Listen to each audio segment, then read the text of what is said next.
Chief prosecutor Tajul ইসলামকে গতকালকে অর্থাৎ 16 তারিখে ভারতের একটি নম্বর থেকে হুমকি দেওয়া হয়েছে, যদি শেখ হাসিনাকে ফাঁসি দেওয়া হয় তাহলে তার পরিবার নাকি রাখা হবে না।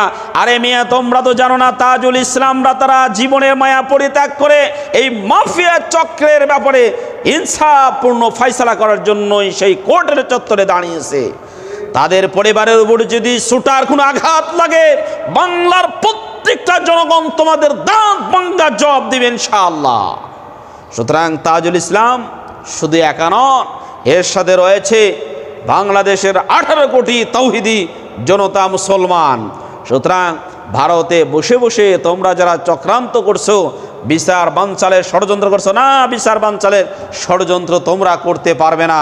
কারণ এদের সাথে লা তাহজান ইন্নাল্লাহ মা'ানা, টেনশন করো না, ডোন্ট ওয়ারি, তোমাদের সাথে আল্লাহ স্বয়ং রয়েছেন।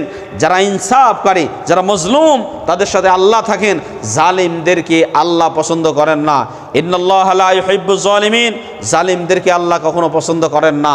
সুতরাং আমরা এই কথা বলতে চাই, বাংলাদেশের প্রত্যেকটা মানুষকে সচেতন থাকতে হবে। সেই জুলাই যোদ্ধাদের প্রত্যেকে সচেতন থাকতে হবে।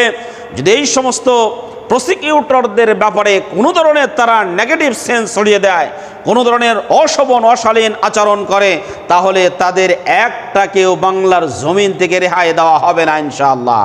সুতরাং ইনসাফ পুনর্বিচার ফয়সালা প্রতিষ্ঠা করার ব্যাপারে আমরা সবাই সচেতন, আমরা সবাই সোচ্চার।